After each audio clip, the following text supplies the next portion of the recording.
Descubre lo que ocurre cuando un amarre sale terriblemente mal. No es una frase para asustar. Es la forma más clara de resumir dos historias reales que me contaron en el barrio.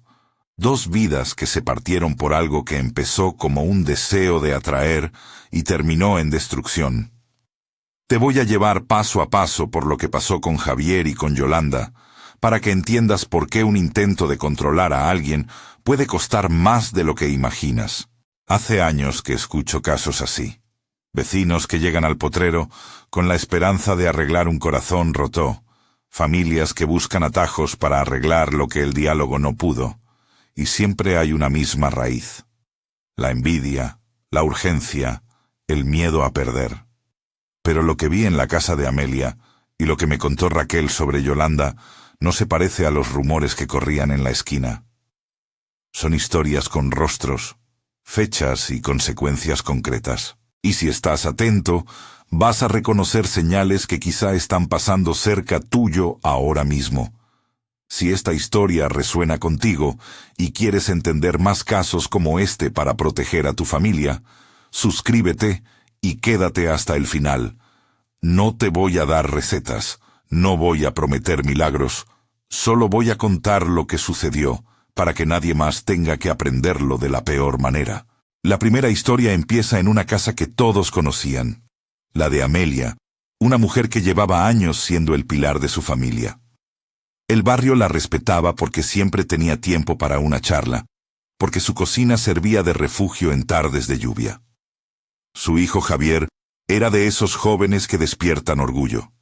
Estudioso, buen trabajador, tenía una sonrisa fácil y un futuro que prometía.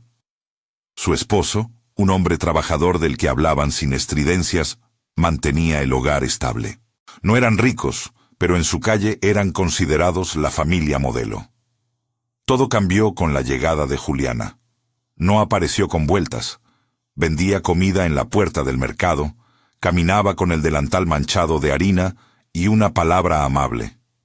Al principio fue solo eso, una comida mejor, una extraña cortesía hacia Javier.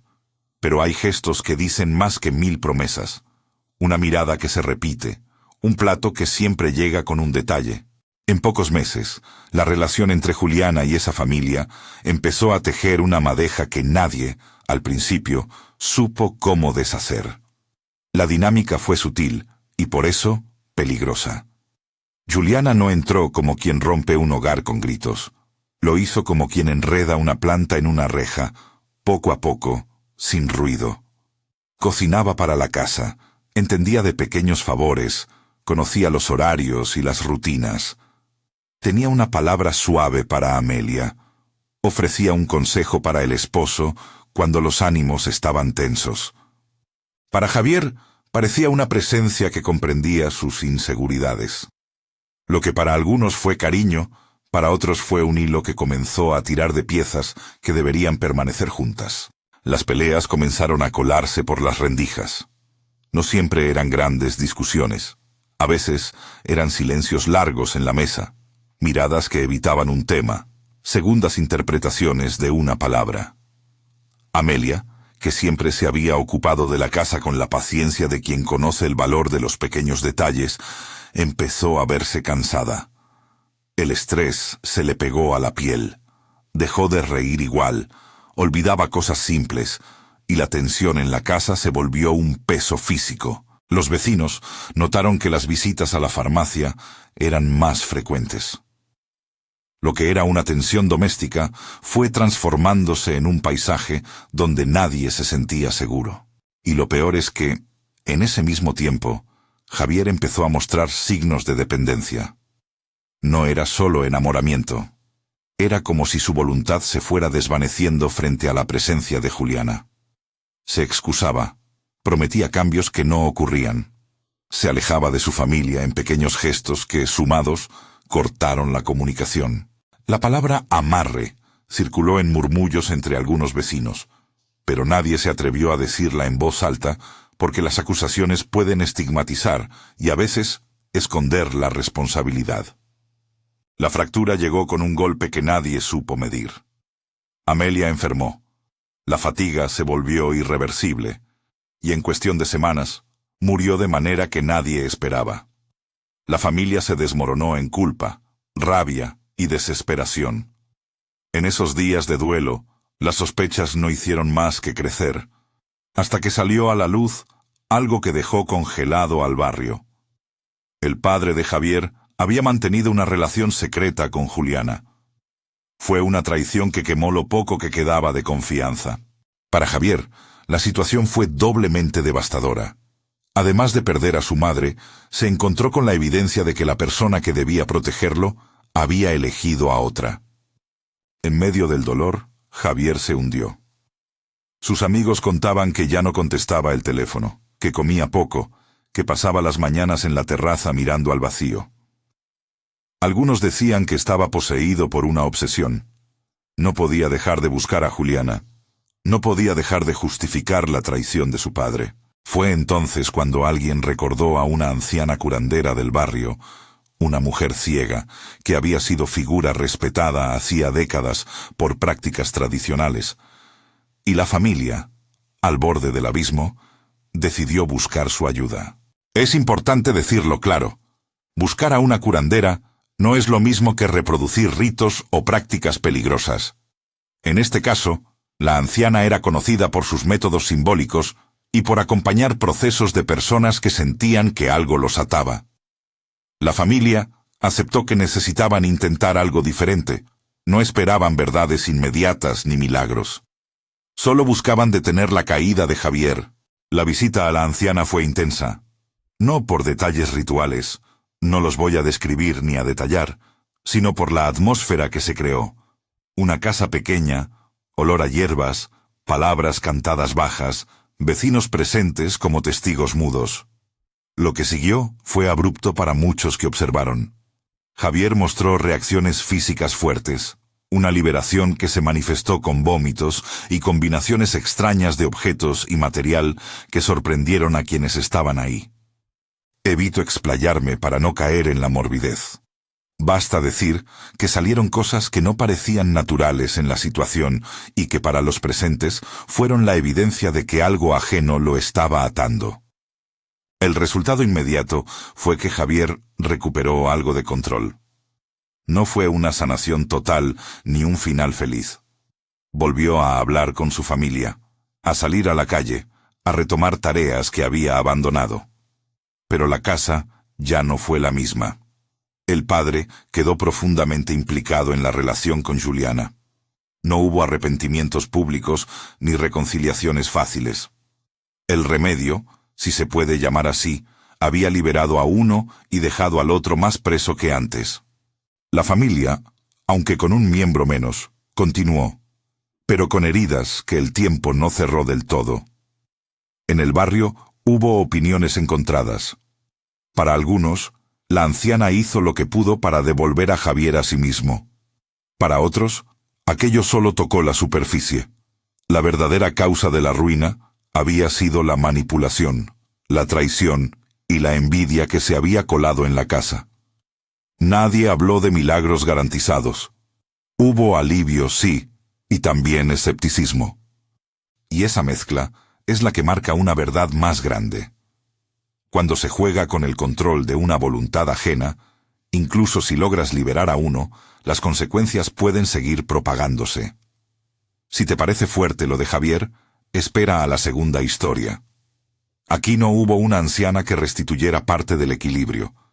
Aquí lo que hubo fue una envidia que se cocinó en la mesa y que, lentamente, fue apagando una vida. Me llamó Raquel una tarde cuando el sol empezaba a bajar y la calle se llenó de sombras largas. Su voz todavía temblaba al explicar lo que vivió con su prima Yolanda. Me dijo que le había costado mucho hablar, pero que si no contaba la verdad, otras familias no entenderían el peligro. Raquel hablaba con la certeza de quien ha perdido y quiere que su historia sirva de advertencia. Yolanda era la esperanza de su familia, una mujer que había trabajado duro, que se enamoró de José y armó una vida sencilla pero feliz. La boda fue grande para quienes las hacen grandes en el barrio. Risas, bailes y la promesa de un futuro con un bebé en camino. La casa se llenó de planes, y la relación entre las primas era calculada como un lazo inquebrantable. Catalina y Perla eran esas primas que siempre estaban. Compartían secretitos, mantas en días fríos, y parecían inseparables. Nadie hubiera pensado que la cercanía escondía algo tan oscuro. La tensión empezó con pequeñas cosas que se fueron acumulando. Rumores sobre supuesta infidelidad, notas anónimas, pruebas manipuladas que sugerían traición. No eran evidencias contundentes, pero sí lo suficientemente creíbles para abrir dudas en la pareja. En lugar de hablar, los actores comenzaron a observarse con sospecha. La manipulación fue delicada. Fotografías recortadas, conversaciones privadas interpretadas fuera de contexto, mensajes mostrados en horas calculadas. Esas acciones, en su sutil crueldad, consiguieron lo primero: sembrar la duda. Y luego vino la comida. Es difícil explicar el abuso que puede esconderse en lo cotidiano. Un plato que entona la confianza, una sopa que se sirve con sonrisa.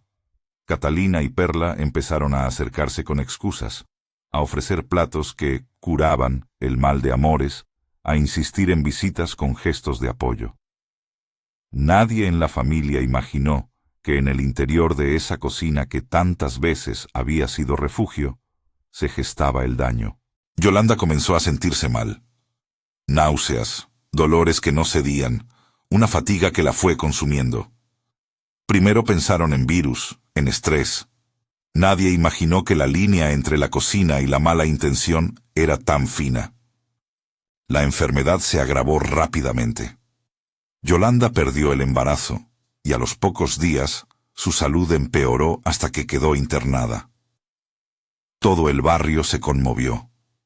Raquel me contó la escena del hospital con palabras cortas, como si nombrar cada detalle fuera reabrir la herida. Familiares que no encontraban consuelo, llantos contenidos, un silencio pesado, cuando los médicos dijeron que necesitaban pruebas. La pérdida del bebé fue un golpe que nadie pudo amortiguar. Cuando los médicos ordenaron análisis exhaustivos, comenzaron a aparecer indicios fuera de lo normal. No voy a detallar ni a sensacionalizar lo que los forenses encontraron. Baste decir que había pruebas en la comida y en el cuerpo de Yolanda que no se justificaban por accidente. La investigación, que empezó tímida, fue ganando peso. Las sospechas que antes eran murmullos se transformaron en señales concretas para quienes tenían que esclarecerlo. En esos momentos, la familia sintió una mezcla extraña de alivio y terror.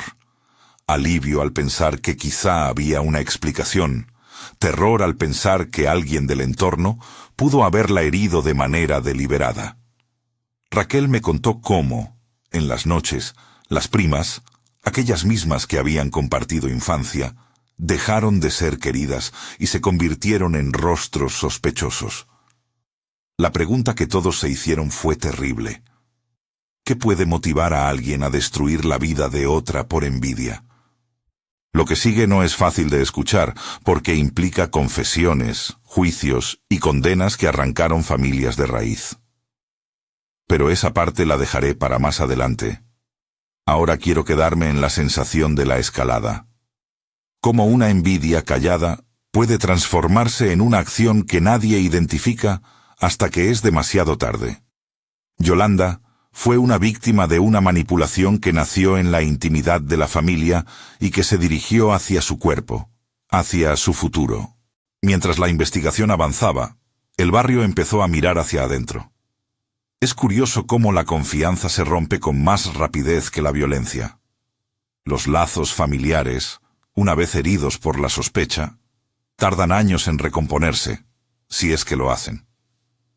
Para Raquel, la pérdida fue definitiva. No hay palabra que restaure un embarazo perdido, ni un ser que no vuelve.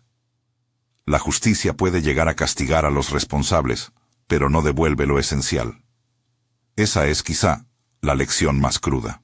Al contar estas historias, pienso en lo que une a ambos casos: la envidia y la manipulación. En una, la atracción llevó a una dependencia que casi destruye a un joven y a su familia. En la otra, la envidia cocinada en la cercanía acabó con una vida. En las dos, la línea que separa el cariño del control se volvió difusa. En las dos, la comunidad tuvo que decidir si mirar hacia otro lado o enfrentar lo que pasaba. Antes de seguir, necesito que entiendas algo fundamental. No estoy aquí para convertir prácticas populares en milagros, ni para recomendar soluciones mágicas. Tampoco voy a explicar cómo se hacen amarres ni a dar instrucciones. Eso sería irresponsable. Lo que quiero dejar claro es que estas prácticas, cuando se usan para manipular la voluntad de otro, dejan una estela de daño real, pérdida de autonomía, enfermedades, rupturas legales y dolor que la ley no siempre puede reparar.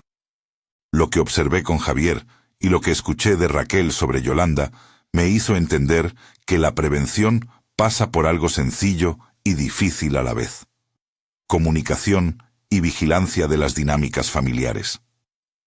Cuando una persona empieza a desligarse, cuando aparecen favores repetidos que cambian el equilibrio del hogar, cuando la línea entre ayuda y control se rompe, hay que mirar con honestidad. No hay receta única, pero sí hay pasos responsables. Acudir a profesionales de salud, hablar con autoridades cuando hay daño, y no dejar que el miedo o la vergüenza callen las sospechas. En este punto, las historias ya han mostrado su rostro más trágico y su potencial de advertencia. Pero aún quedan preguntas por responder y caminos por recorrer. ¿Qué pasó con las pruebas en el caso de Yolanda? ¿Qué declaración dieron Catalina y Perla? ¿Cómo evolucionó la vida de la familia de Javier en los meses siguientes? Hay confesiones que necesitan ser escuchadas en voz alta para que la lección sea completa. Cuando hablamos de amarres, muchas veces se imagina una pérfida receta: atar, encantar, forzar. Pero en la práctica cotidiana, esto se traduce en control emocional, en aislamiento de la familia, en manipulación a través de favores y mentiras. Y cuando la gente decide tomar atajos para mantener lo que cree que necesita, sea amor, estatus o venganza, la consecuencia puede ser exactamente la que veíamos: vidas partidas, culpas y una justicia que llega tarde o que no puede compensar la pérdida afectiva. Mientras tanto, en la casa de Amelia, la vida continuó con la ausencia de la que fue su matriz. Javier intentó recomponer. El padre siguió inmerso en una relación que muchos juzgaron, y Juliana se marchó sin grandes explicaciones. La curación de Javier no fue absoluta.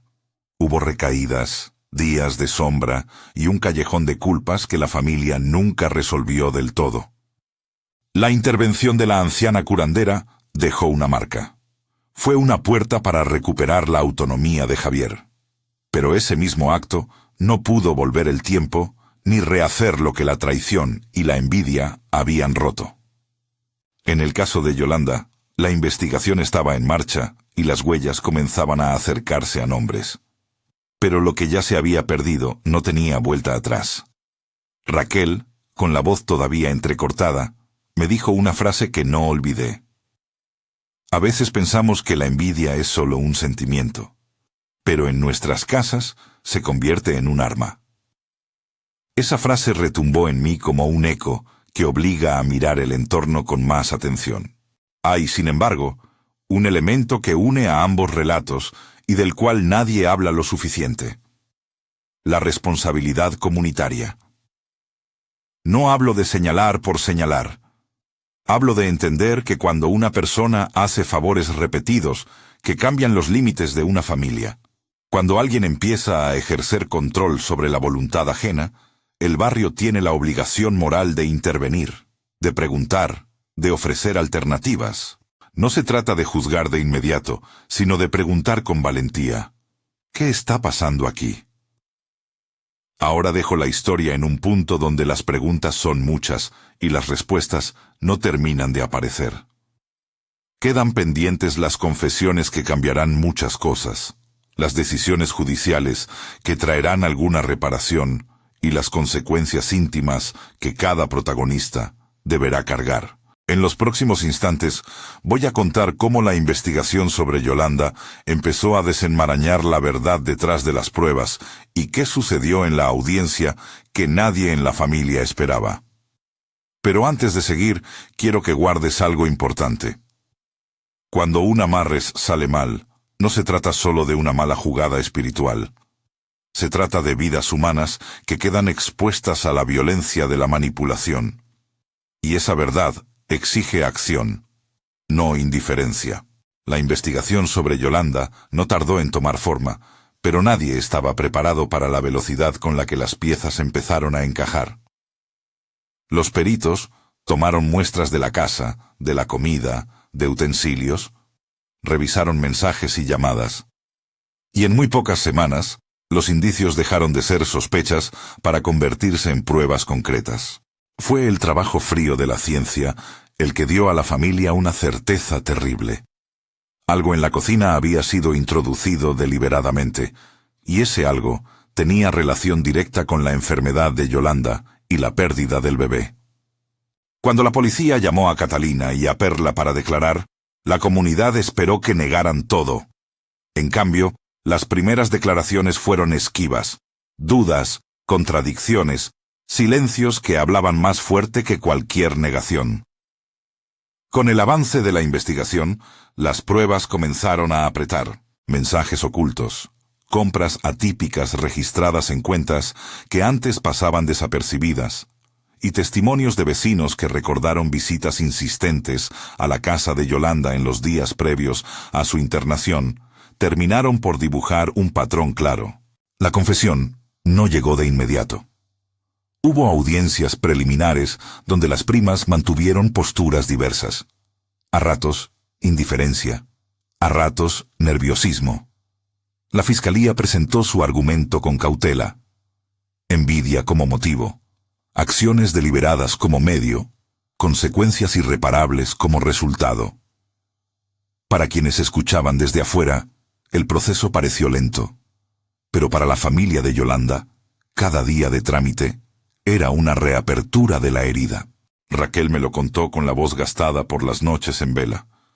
Cada vez que iba la vista al tribunal, me daba cuenta de que no solo pedíamos justicia por Yolanda, pedíamos que la gente entienda lo que puede hacer el rencor cuando se convierte en acción. La confesión llegó en un momento en que las pruebas ya eran lazo innegable. Ante la presión forense y la acumulación de indicios, una de las primas cedió. Habló de celos de vieja data, de resentimientos acumulados por comparaciones hechas durante años, de resentimientos que habían enardecido en privado hasta tornarse plan. Dijo, con palabras que sonaron casi mecánicas, que lo que comenzaron como pequeñas trampas para crear distancia, derivó en algo planeado. La otra prima, enfrentada con pruebas similares, terminó por admitir su participación. No hubo dramatismos grandilocuentes en la confesión.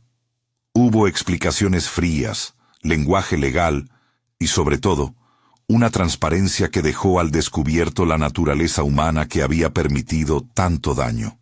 El juicio fue doloroso para todos los que estuvieron cerca de Yolanda.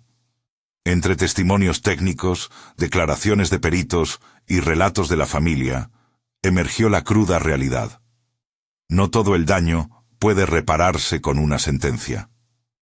Catalina y Perla fueron condenadas.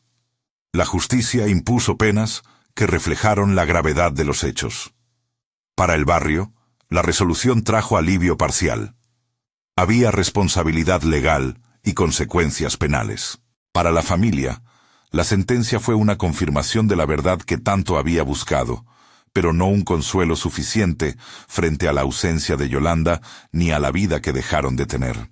Lo que siguió a la condena fue un paisaje de silencios largos. Las reuniones familiares se volvieron tensas o simplemente se suspendieron. Algunos parientes tomaron distancia por vergüenza. Otros lo hicieron por protección. Raquel me contó cómo hubo llamados que no se contestaron, cumpleaños a los que nadie asistía, fotos que dejaron de colgarse. La ruptura no se cerró en la sala del tribunal, se instaló en la casa, en la mesa, en las conversaciones que ya no podían ser ingenuas. La justicia puede castigar, me dijo, pero no puede traer de vuelta lo que se fue.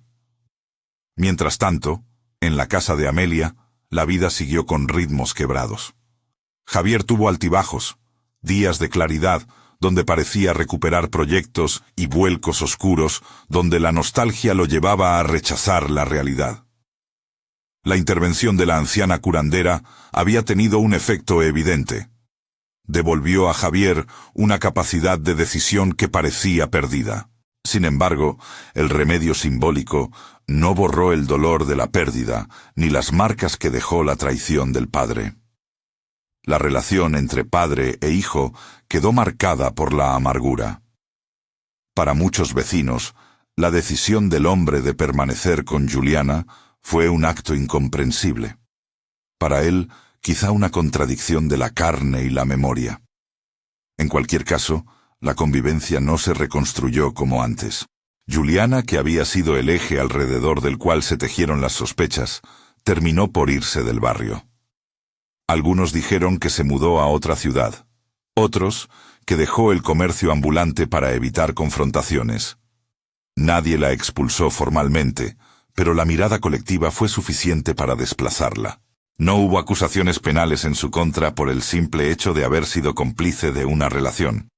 Lo que sí hubo fue una fractura social. Puertas cerradas, empleos negados, mensajes breves de rechazo. La comunidad, que miró con indulgencia al inicio, terminó por ser juez social ante lo que consideró una falta de respeto hacia la familia. La anciana curandera, por su parte, afrontó interrogantes de otro tipo. Algunos la defendieron. Otros la cuestionaron por usar prácticas que no todo el mundo entiende. Importante enfatizar, su intervención no fue criminal, ni se presentó en términos que la hicieran responsable de la tragedia de Yolanda.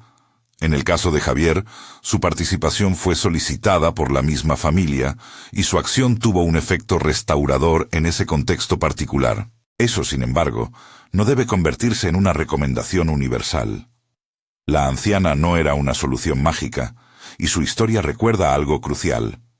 Hay que distinguir entre acompañamiento simbólico y soluciones que prometen resultados absolutos. Estas dos historias, tan cercanas en el barrio y tan distintas en su resolución, dejaron lecciones prácticas que la gente fue aprendiendo a su manera.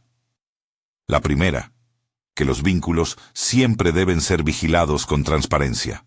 La segunda, que la envidia cuando se convierte en acto puede ser implacable.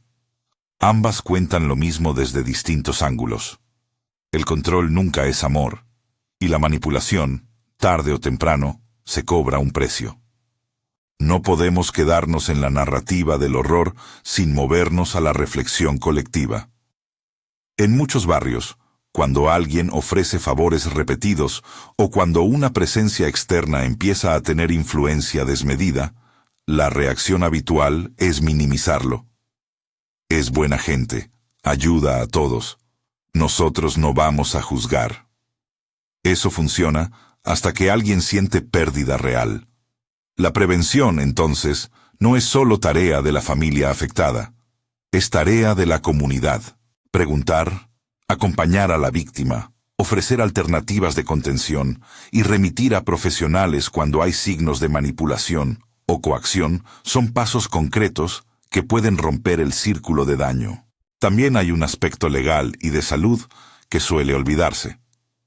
Cuando hay síntomas físicos inexplicables, pérdidas de peso, desorientación u episodios repetidos de enfermedad sin causa clara, hay que acudir a profesionales de la salud y a las autoridades.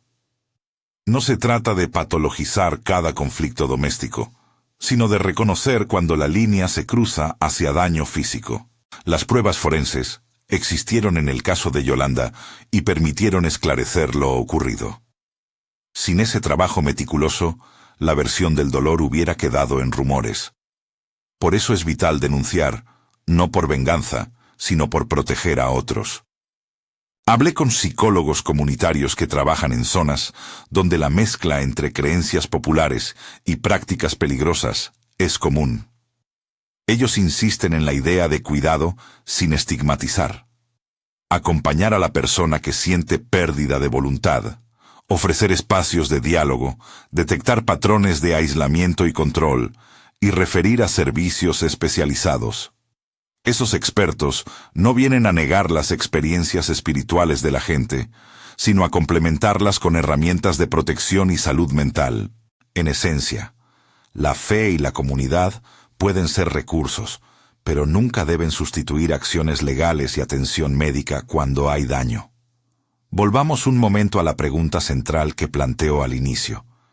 ¿Qué ocurre cuando un amarre sale terriblemente mal? No hay una sola respuesta, porque las consecuencias se multiplican. En el caso de Javier, lo que ocurrió fue una pérdida de autonomía, una fractura familiar y una recuperación parcial que dejó heridas abiertas. En el caso de Yolanda, lo que ocurrió fue una pérdida total, una vida truncada y una familia que quedó marcada por la ausencia. En ambos casos, la acción de intentar controlar la voluntad de otro terminó por destruir lo que se pretendía asegurar: amor, estabilidad, pertenencia. Hay cosas que se pueden hacer con carácter inmediato si alguien sospecha que alguien cercano está siendo manipulado. No daré recetas, daré rutas responsables, documentar situaciones, fechas, comportamientos, cambios, acudir a servicios médicos cuando hay síntomas físicos, hablar con autoridades o líderes comunitarios responsables cuando hay indicios de delito y buscar apoyo psicológico. También es crucial ofrecer escucha, no juicio, a la persona afectada. Muchas veces la víctima tiene miedo, vergüenza o confusión y necesita un puente para salir del aislamiento. Cuando la comunidad actúa con empatía y criterio, el daño puede minimizarse. Las historias que conté no buscan sensacionalizar ni alimentar el morbo. Buscan sobre todo que el que escucha lleve algo a su vida. Alerta, empatía, acción. La envidia no siempre se ve como tal. Muchas veces se disfraza de preocupación o ayuda y se alimenta de pequeños gestos que terminan por corroer la voluntad del otro. Reconocer esos signos y actuar con responsabilidad es un acto de amor comunitario que puede salvar vidas. Con el paso del tiempo, algunas cosas cambian, otras no. La condena de las primas puso en evidencia que hay límites legales para la venganza intencional, y que la ley, aún imperfecta, puede funcionar cuando la evidencia es clara. La intervención de la anciana curandera mostró que hay prácticas que, en contextos particulares, pueden ayudar en procesos de recuperación emocional, pero que no son soluciones universales ni eximen de buscar atención profesional cuando es necesario. Y la historia de la familia de Amelia nos recordó que la traición de los cercanos no solo hiere en lo afectivo, repercute en el tejido social de un barrio entero. He hablado con gente que, después de escuchar estos relatos, me dijo que empiezan a mirar a su propio entorno con otros ojos. Eso es valioso. Cuanto más atentos estemos a las dinámicas que quiebran la confianza, menos probable será que el rencor o la manipulación se conviertan en tragedia. La prevención no elimina el riesgo, pero puede reducirlo. No quiero terminar sin recordar algo esencial. Detrás de cada noticia hay personas. No son estadísticas, no son capítulos de entretenimiento. Son vidas con nombre, con faltas y con dignidad. Respetar eso implica narrar con mesura, actuar con responsabilidad y acompañar con compasión. Si conoces a alguien que atraviesa una situación parecida, no la dejes sola. Pregunta, acompaña, sugiere profesionales y si hay peligro físico, no dudes en acudir a las autoridades. Los nombres cambiaron en este relato para proteger identidades y para que la atención se centre en las lecciones y no en el morbo. Pero la realidad no cambia. Cuando un amarre sale mal, el daño no es solo espiritual o emocional. Es real, tangible y a veces irreversible. Por eso la respuesta debe ser integral, legal, médica, psicológica y comunitaria. Si algo queda claro después de escuchar estos dos casos, es que la línea entre amor y control es frágil, y que cualquier intento de imponer la voluntad propia sobre la de otro puede convertirse en arma. En el barrio, ahora más gente pregunta antes de aceptar regalos insistentes, antes de dejar que un extraño entre en la vida íntima de una familia, antes de normalizar el aislamiento de una persona. Esa vigilancia no es desconfianza estéril, es cuidado. Si esta historia te dejó algo dentro, un miedo, una preocupación, una llamada a actuar, compártela con alguien que pueda necesitarla. Hablar de estas cosas es la primera forma de prevención. Y si estás viviendo algo parecido, busca ayuda profesional o legal. No te quedes con el peso solo. Hay personas y servicios que pueden acompañar, pero el primer paso es romper el silencio. Comparte este testimonio para que más gente entienda lo que puede suceder cuando la manipulación se disfraza de cariño. Y si quieres escuchar más casos reales y aprender señales de alerta para proteger a tu familia y tu comunidad, síguenos. Tu atención puede ser la diferencia entre un rumor y una salvación.